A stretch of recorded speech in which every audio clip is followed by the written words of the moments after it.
Hey friends, Peggy Hall back with you from thehealthyamerican.org. Well, I kind of hate to say I told you so, but I told you so. I told you that this lawsuit against Bob Kennedy by Children's Health Defense in order to sue Bob to reinstate this vaccination task force. I told you it was a ruse. I told you it was a friendly lawsuit so that Bob would say, well, I had no choice. I had to do it. Let's take a look at today's press release, shall we? I'm going to share my screen and we are hopping on over to healthandhumanservices.gov, hhs.gov. I am filming this August 14th. This was just released August 14th. And here you have it. Health and Human Services revives the task force on safer childhood vaccines.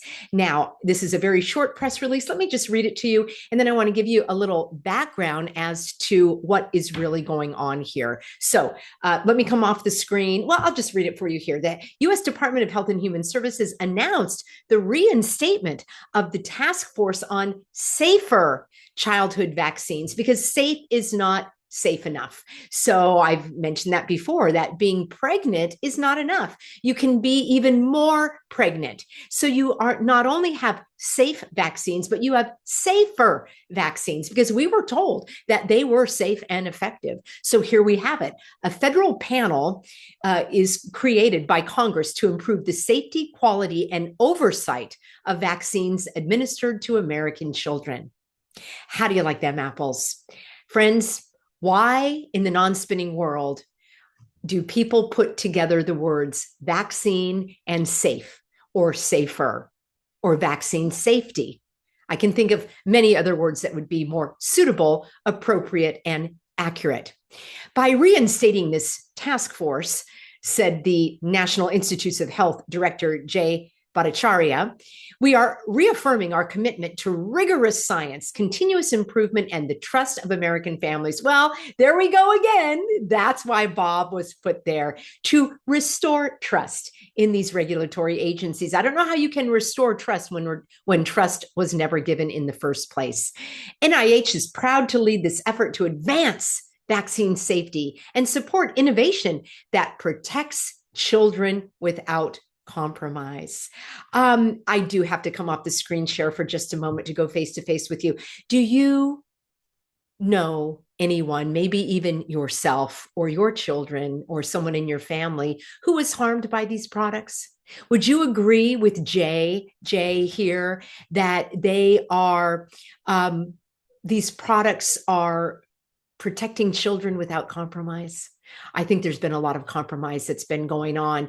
I'll go on with this press release. The task force will work closely with the Advisory Commission on Childhood Vaccines to produce regular recommendations focused on two things. Number one, the development, promotion, and refinement. That's a new word that I haven't seen in the mix lately. A refinement of childhood vaccines that result in fewer and less serious adverse reactions than the vaccines currently on the market. Did you catch that, everybody? If not, let me show you that in black and white. This statement acknowledges the fact that these products are harmful because what they want to do is they want to focus on the development, promotion, and refinement of childhood vaccines. Do you know what that means? That means these are innocent individuals that don't have the right to say, I don't want it.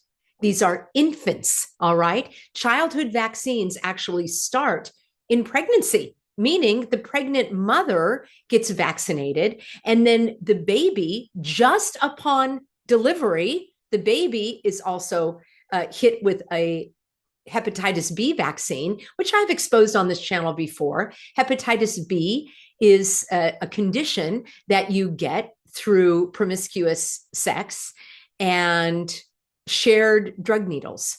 So the only needle that I know that's being used on that this baby is exposed to is the one coming from the hospital. So there you have it. Of course, an infant would need to be protected against hepatitis B. Well, Peggy, the mother might have it.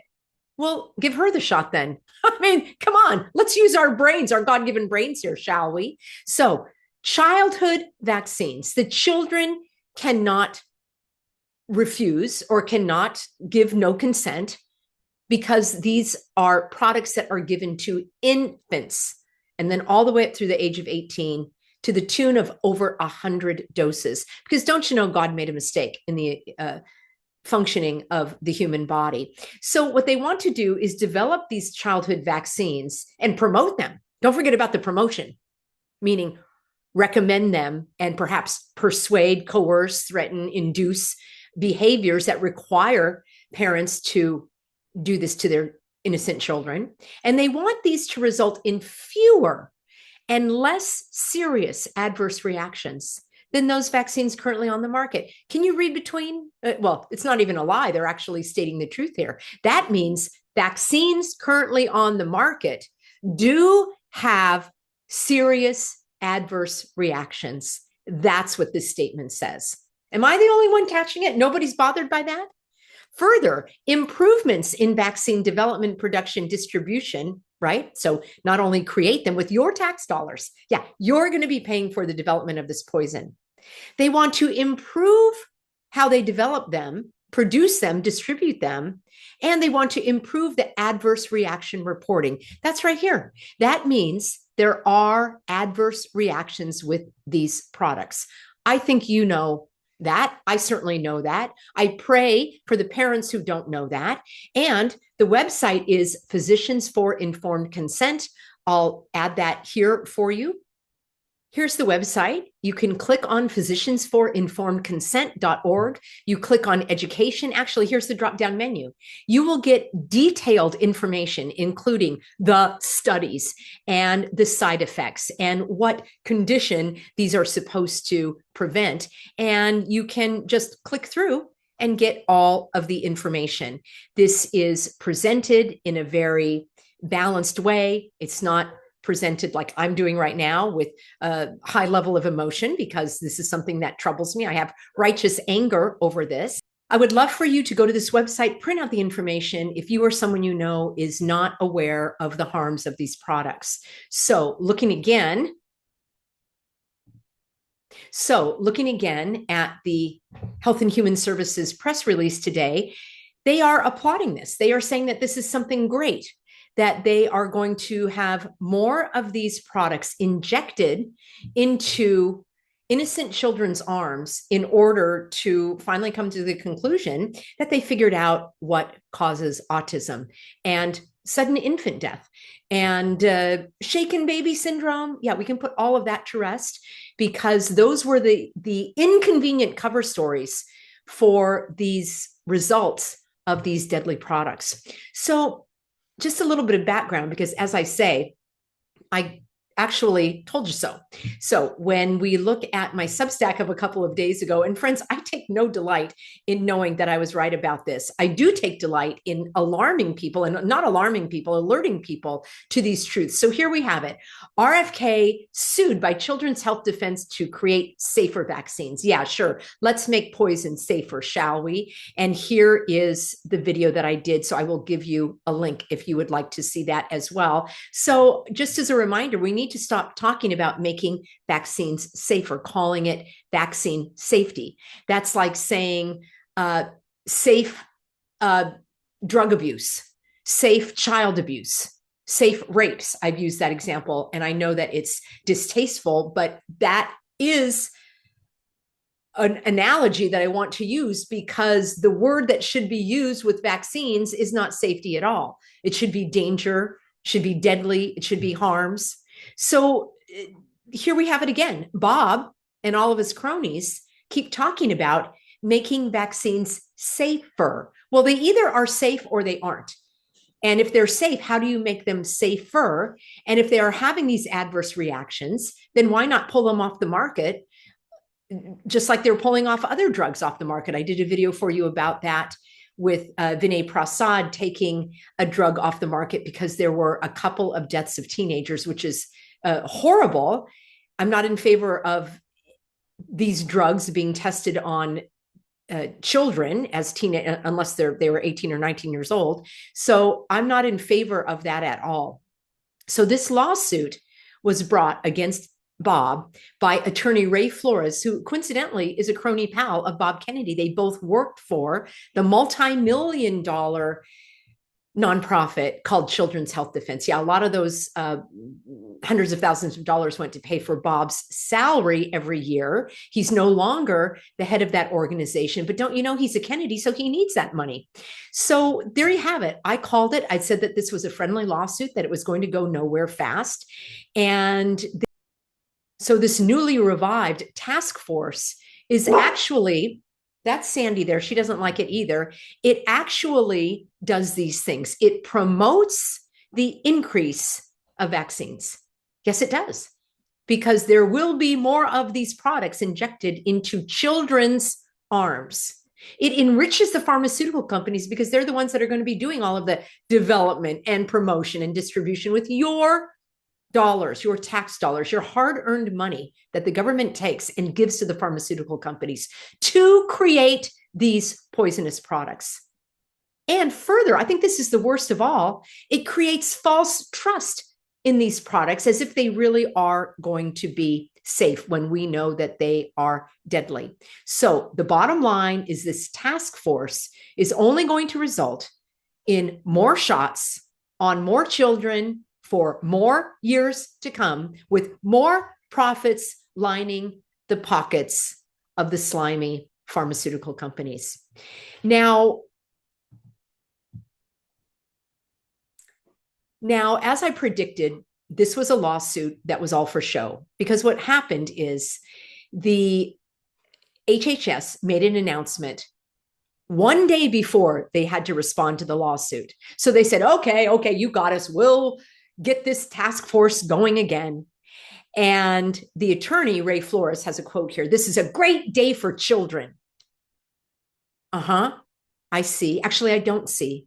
He says this is a great day for children and a great day for the Children's Health Defense, probably because people who are ignorant of what's really going on will be sending more money to this multi-million-dollar nonprofit called Children's Health Defense.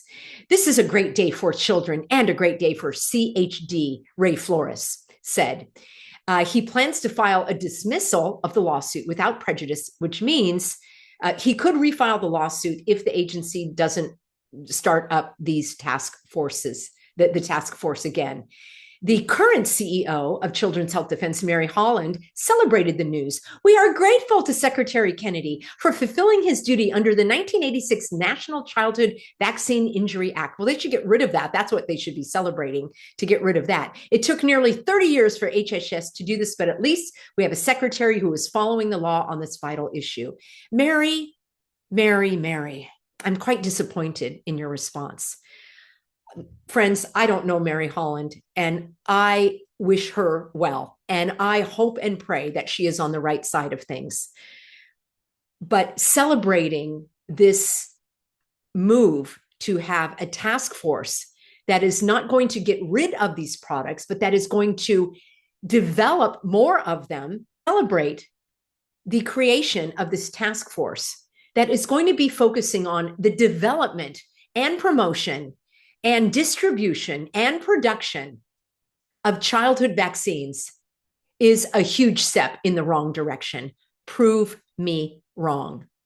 Now, friends, I will have another video for you going a little back into history about the National Vaccination, the National Vaccine Assistance Act of 1962, which actually got the ball rolling with your tax dollars going to pay for these childhood vaccines, which were then given to children in schools through state and local governments. And that money, your money, paying for these products has never stopped. Why doesn't Bob ever call out his uncle, JFK, who gleefully supported that bill and signed it into law?